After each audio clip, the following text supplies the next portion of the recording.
Kaleshwaram project chief engineer Venkateswarlu ప్రాజెక్టుల సమాచారంపై అస్సలు నోరిప్పడం లేదు. ఏ ప్రశ్నకు సమాచారం కానీ ఇవ్వకుండా దాటవేస్తున్నారాయన. వెంకటేశ్వర్లు నోటికి తాళం వేస్తున్న సార్లు ఎవరు? ఆయన నోరు విప్పితే ఎవరి బండారం బయటపడుతుంది అనే చర్చ నడుస్తోంది. అన్ని ప్రాజెక్టుల అంచనాలు, ఖర్చు వెంకటేశ్వర్లు గుప్పిట్లోనే ఉన్నా సమీక్షల్లో వెంకటేశ్వర్లు ఎలాంటి సమాధానం ఇవ్వడం లేదు. బిగ్ టీవీ ప్రతినిధి మాట్లాడించే ప్రయత్నం చేసినా మేడిగడ్డ ప్రాజెక్టు ఖర్చు మాత్రమే చెప్పి మిగతా ప్రశ్నలకు సమాధానం చెప్పలేదు. దాంతో ఆయన వ్యవహార శైలిపై అనుమానాలు కలుగుతున్నాయి. ప్రాజెక్టుల విషయంలో అధికారులు అసలు నిజాలు చెప్పకపోతే రేవంత్ సర్కార్ తీసుకోబోయే నెక్స్ట్ స్టెప్ ఏంటి అనే చర్చ నడుస్తోంది. ఏం జరిగింది, ఎంత ఖర్చు అయింది అది చెప్పండి సార్. ఇది సార్ మీరే ఉన్నారు కదా సార్, అది విషయం చెప్పండి సార్. వెంకటేశ్వర సార్ గారు ఒకసారి చెప్పండి సార్, ఈ రివ్యూ జరిగింది కదా, ఏం తేల్చిరు అసలు? మీరు రివ్యూలు ఏం జరగలేదండి, రివ్యూకి కాలేదు. ఎంత మేడిగడ్డ ప్రాజెక్ట్కి ఎంత అమౌంట్ అయింది సార్ చెప్పండి సార్. మామూలుగా అంటే పబ్లిక్ తెలవాలి కదా సార్ ఏం జరిగింది. 3600 కోట్లు ఖర్చు అయిందండి. అది ఓపెన్ అయినప్పుడే నష్టం జరిగిందని గమనించారు అని చెప్తున్నారు. లేదండి, మీరు చేయలేదా? మీరే పూర్తిగా దాని డిజైనింగ్ అంతా? డిజైనింగ్ ఏం కాదండి, సీసీలో ఉంటారు. అంటే మీ కాళేశ్వరం ప్రాజెక్ట్కే మీరు ఉన్నారు కదా సార్, మొత్తం కాళేశ్వరం ప్రాజెక్ట్ ఎంత డబ్బులు అయినాయి సార్? సార్ ఎందుకు సార్ ఇట్లా చేస్తున్నాం చెప్పొచ్చు కదా సార్, పబ్లిక్ తెలుస్తుంది కదా. మీరే ఉన్నారు కదా సార్, మొత్తం ప్రాజెక్ట్ పునాదుల నుంచి మళ్ళీ చెప్తామండి, మళ్ళీ టైం తీసుకుని.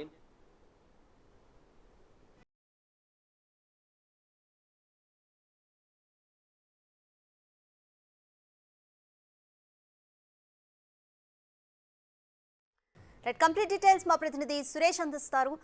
Suresh, Kaleshwaram project chief engineer వెంకటేశ్వర్లుని మీరు మాట్లాడించే ప్రయత్నం చేశారు. కేవలం కాళేశ్వరం ప్రాజెక్టుకైన ఖర్చు మాత్రమే చెప్పారు. మరి దేనికి కూడా సమాధానం రాలేదు. కంప్లీట్ డీటెయిల్స్ ఏంటి? మీతో ఆయనకు జరిగిన కన్వర్సేషన్ పై ఇన్ఫర్మేషన్ ఏంటి?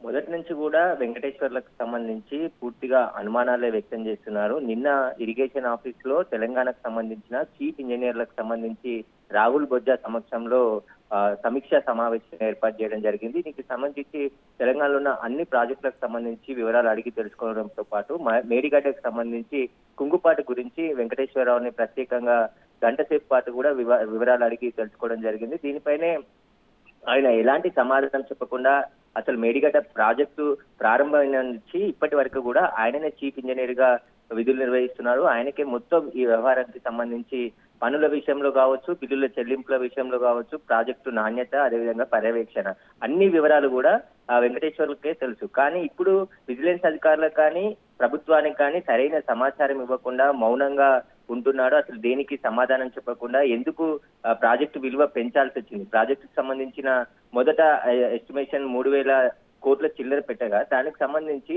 మళ్ళీ 1300 కోట్ల రూపాయలు 2021లో పెంచుతూ జీవో ఇచ్చి దానికి సంబంధించిన కాంట్రాక్ట్ సంస్థకు నిధులు విడుదల చేయడం జరిగింది.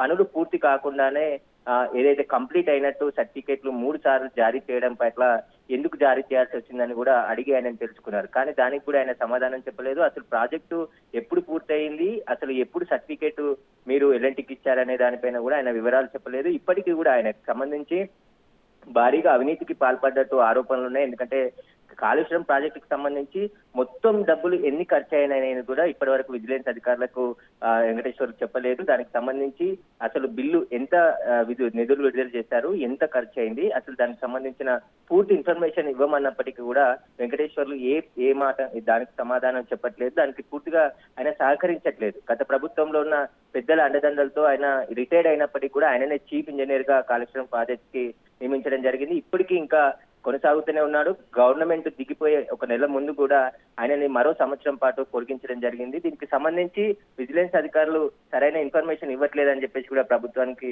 చెప్పడం జరిగింది. తానే ముందుండి పూర్తిగా కాళేశ్వరం ప్రాజెక్టులో నిర్మాణంలో కావచ్చు, దానికి సంబంధించిన కాంట్రాక్టర్లకి ఆయన ప్రభుత్వ ఉద్యోగి అయినప్పటికీ కూడా కాంట్రాక్టర్ల ఉద్యోగిగా పనిచేసినట్టు తెలుస్తుంది. దీనికి సంబంధించి వాళ్ళు చెప్పినట్టే చూశారు తప్ప నాణ్యత లోపం స్పష్టంగా కనబడుతుంది. 2019లోనే గుర్తించారు. ఆ వరద ప్రవాహానికి డ్యామ్ పూర్తిగా ఏదైతే 7వ బ్లాక్ పూర్తి కుంగిపోవడం జరిగింది. దాని పక్కనే ఉన్న మరికొన్ని బ్లాక్లకు కూడా ఎఫెక్ట్ ఉంది. అదంతా కూడా చీఫ్ ఇంజనీర్ వెంకటేశ్వర్లకు తెలిసినప్పటికీ కూడా ఎలాంటి సమాచారం ప్రభుత్వం కానీ అదేవిధంగా కంప్లైంట్ చేయడం కానీ కాంట్రాక్ట్ సంబంధించిన సంస్థ పైన కంప్లైంట్ చేయకుండా అలానే నిర్లక్ష్యంగా ఉండిపోవడం జరిగింది. ఇప్పుడు ప్రభుత్వం రేవంత్ రెడ్డి ప్రభుత్వం ఎలాంటి చర్యలు తీసుకోబోతుంది వెంకటేశ్వరరావు పైన అనేది కూడా చర్చ జరుగుతుంది. దీనికి సంబంధించి ఆయన నోరు విప్పితే ఆయన వెనకాల ఉన్న పెద్దల హస్తం అనేది కూడా బయటికి వచ్చే అవకాశం కనబడుతుంది. Right, thank you Suresh.